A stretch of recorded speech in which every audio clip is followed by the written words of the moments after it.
is my seat. Yeah, it is.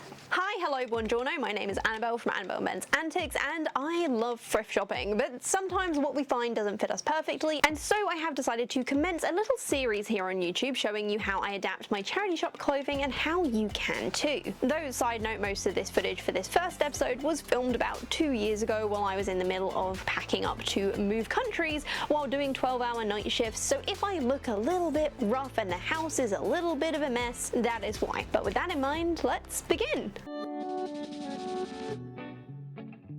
Okay, so the first Make Thrift Fit thing that we are going to work on today is adjusting some shirts. Now, these shirts, technically they're not thrifted. Ben got them and he was wearing them as a teenager, and now that he's gotten older in his 20s, the shoulders and everything still fit, but the forearms are just way too tight, so we're gonna make them short sleeve. They are all very nice shirts, and I've said if any of them don't fit, I'm gonna steal them to wear as dresses. But we must make them short sleeve first, see how they go, and then Ben is going to try them on. To do this, I got another of Ben's short sleeve shirts and measured it up against the long sleeves. I then marked the end of the sleeves before adding about 5 centimeters as Ben wanted them slightly longer and we needed some seam allowance. These were all then trimmed down. After that, I marked the fold lines with a pen and then got pinning. With this, I turned up the seam allowance, making sure to roll over and enclose the raw edges. When all of them were pinned, I then took to the sewing machine, top stitching each of them down with a matching blue thread to seal these rolled edges in place nice and neatly. As a side note here, it has been almost 2 years since this was filmed, and though Ben has gotten a lot of wear out of them, I have since stolen a few to wear myself. Still, what do you guys think of the result? And that's them all done. It only took me about an hour, so that's roughly 15 minutes each, and I think they look fantastic. It certainly saved the shirts, and now we just need to see what Ben looks like in them.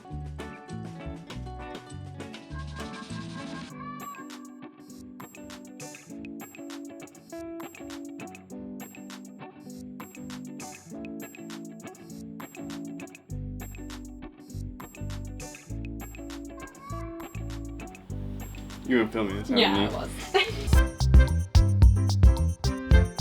Now, sometimes when thrift shopping, you find the perfect garment, like this, that you just love, except for one part. And for me, that would be these buttons. They are plastic and horrible, and I'm just not into them. So I went and I brought new buttons, and one way to swap out a really awesome thrifted item that you don't like is simply to replace buttons with your own, which is exactly what I'm doing. And fun fact here, guys, the buttons I brought for this cost more than the jacket. Also, I technically got this for Christmas from a friend, so yay, thank you, Curtis. However, now to improve it. I began by grabbing out my small pair of embroidery scissors and a seam ripper to cut the threads holding the old buttons on. As these were shank buttons, meaning that they have a sticky out piece at the base that you just sew onto, this was actually very easy and very fast, though oddly they had been attached using embroidery thread, which was a choice. Side note, I'm also about 90% sure this was a handmade garment, so I do feel a bit bad altering it. However, if it means giving it a longer life, no regrets. And yes, I did put these buttons into my button stash to possibly be reused for something else in the future. Next, I got out a hand needle and some thread that matched the fabric and began sewing each new button on one by one. To make it easy to see where the old buttons had been, I left a little thread in the jacket, so after stabbing my needle through for the first time, I removed this to keep my sewing neat and tidy. I then proceeded to stitch on each button using a double thread to keep them nice and strong. The buttons I chose to replace the old ones were also a shank button, as the jacket was made from some quite thick wool material and I wanted to make sure it had room to sit nicely under them. This process was a little annoying and repetitive, but honestly I think it was worth it in the end.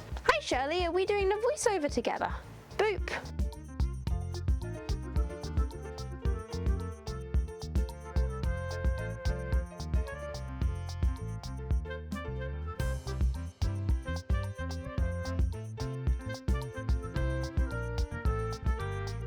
And that is 10 times better, and it only took me about 10 minutes to do. So for improvement wise and ease, I would give this whole thing 10 out of 10. Replacing buttons on a garment that I would probably otherwise avoid wearing without it is definitely recommended. Plus, these buttons look amazing. Even if they did cost me more than the jacket did, I am very, very pleased with them. I actually got the last ones in the shop, and one of them had to be posted to me because they couldn't find it, but they knew they had one in the back room. I am very happy. I will now be wearing my little cloak because it makes me feel Sherlock Holmesy. Pink Sherlock Holmesy, but still Sherlock Holmesy. So that is very good. And now, on with the next one.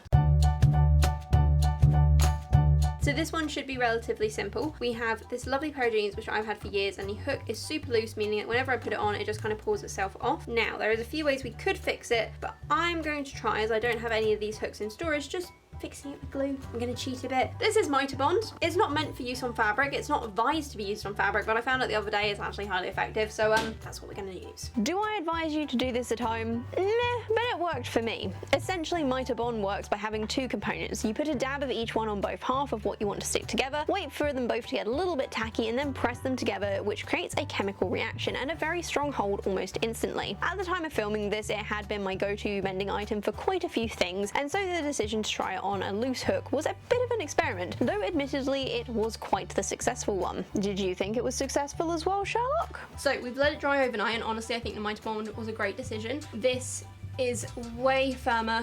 You can see I can pull it and it's not going to come off now. I've been trying to fix this for years. I've stitched it, I have glued it before. Nothing was really working. This has just done the trick. So unconventional, yes. Works, also yes. And now that that is fixed, on to the next one. So last time I went to the Vintage Kilo sale, I picked up this awesome shirt for Ben. It's like kind of denim western style. I really, really love it. But one thing I didn't notice before I brought it is the fact that it actually has holes in several places. So these kind of need to be fixed, and I have been debating how to do it. And then I found this little tub in the charity shop which is called Supermend, and by the sound of it, it is essentially steam and stick in a shaky jar. Now I'm going to be doing a review on this on another video, but we're going to try and use it for this as well and see if it works. Now this stuff did not come with instructions, and so I began by googling what I needed to do with it, and of course ended up with a YouTube tutorial. Long story short, I needed to get my fabric, shake the powder onto the fabric, place what I wanted stuck over the top of the powder, and then press and steam with my iron. As a side note, do not get this on your iron. I made that mistake for both this and actual steam and stick, and it is a nightmare to remove, and it smells so bad. As it had quite a few patches, I worked my way through the shirt, sticking each patch onto the underside, and if you're wondering what I used for the patches, the answer is the cut-off hems of Ben's Levi jeans that I actually gave their own video if you guys want to check that out. Anyway, once they were stuck on, though they were visible on the underside, on the outside you couldn't even see them, which I was quite chuffed by. Need I say, this was a resounding success and is definitely in my to keep pile, and it is so high up in my to keep pile, I'm actually going to put it in my suitcase to take with me. Oh boy, has it been a hot minute since I have worked on this jacket. Has it been a year since I started filming this video? Why yes it has, and I can say that most of the things that I have adjusted in this video have gotten quite well worn, and I'm very pleased with it. This jacket being one of them. So because it has been through the wash, because Ben has worn it a little bit, the inside patches are peeling off slightly. Now, this is not a bad thing. I have this hemming tape. I don't ever really use hemming tape, so I'm gonna shove this under the patches because I don't have any of the powder that I originally used with me to fix this. So we're gonna fix it, and then we're gonna stitch it, and then we're gonna have some fun, because after a year, this video will get finished. I promise. I cut the small pieces off the hemming tape and inserted it under the patches where they had come away a little before ironing the patches back on. Hemming tape essentially works the same as steam and stick if you're wondering, but it is just sold in longer, thin rolls so that you can run it around the edge of your skirts or hems and turn them up and stick them down. If you do ever use it, I'd highly recommend top stitching over folded edges, as well as, in my experience, a lot of them do easily wash away. So all this has done is make me love that powder even more. I actually didn't even really need the hemming tape, because I started using the hemming tape and then I realized that when I'm ironing things, even if I'm ironing a part where the hemming tape wasn't, the glue which was still on the denim, clearly hadn't washed away even though it had detached, was reattaching itself. I just think that's bloody amazing. Don't get me wrong, the hemming tape was good, and in the few places that needed it, it worked like a charm, but that glue, I'm buying that again. I think you can actually get a modern version of it on Amazon. So good. So this is all ready to be sewn. Ben has picked me out a nice variety of colours of embroidery thread, and we are going to finally affix these patches properly. For this jacket, I knew that I wanted to try out some visible mending based on some pictures I'd seen on Pinterest. For this, I picked out several complementary blue embroidery threads and did a basic running stitch over the patch and onto the good fabric on all sides. Did it look good? Yes, but it also took quite a bit of time. Okay, so I feel really silly because I was going through my kind of half-made videos to see what I could turn into something for the Patreon, and I suddenly came across this video that you're currently watching and realised that this shirt is the only thing left to complete it. It's been over a year, guys. It's been over a year, and somehow I haven't managed to finish this video. Such is life. So I've actually taken this shirt to my D&D session last week, and I spent the D&D session sewing. So it is a Sunday morning. I'm feeling rather chill. This is the one day I have off a week to work on projects, so I figure I may as well try and get this finished. And so begins a hand sewing montage. This did in fact take more than one day, and honestly it was mostly completed over several D&Z sessions between dice rolls, my fairy character dying and her dead body being pickled in a jar by a crocodile man and being revived by a magical rainbow unicorn in order to go fight some pirates. But at last it was complete, and so we are on to our final and my personal favourite, reveal.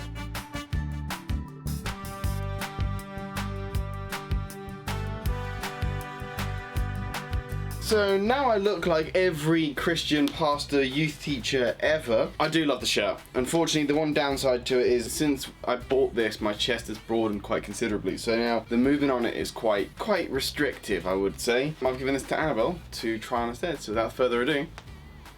Well, yes, I absolutely love this shirt, particularly with these leggings, looks super good. The patches have worked really, really well. I'm very pleased with them. It is very comfy. It has become one of my go-to shirts, particularly in winter when I need something a little thicker, but not like completely drowning me. And yeah, this method of patching is something I intend to use in the future. I think I need a good pair of jeans, and for a secondhand shirt that had some holes in, I think this has turned out quite nicely. And there you guys go. I hope you enjoyed that, and if you have your own thrifty finds that you've made fit, please share them with me on the Discord or Instagram, as I would love to see. I've actually got a few of these episodes planned with different alterations to different clothing that I've picked up over the last year, including that massive haul of 80s clothes I got for free off Facebook Marketplace, so make sure you subscribe if you want to see more. Otherwise guys, if you enjoyed this video, remember to hit that like button as it helps to appease the algorithm gods, and otherwise I hope you all have a beautiful day. Bye!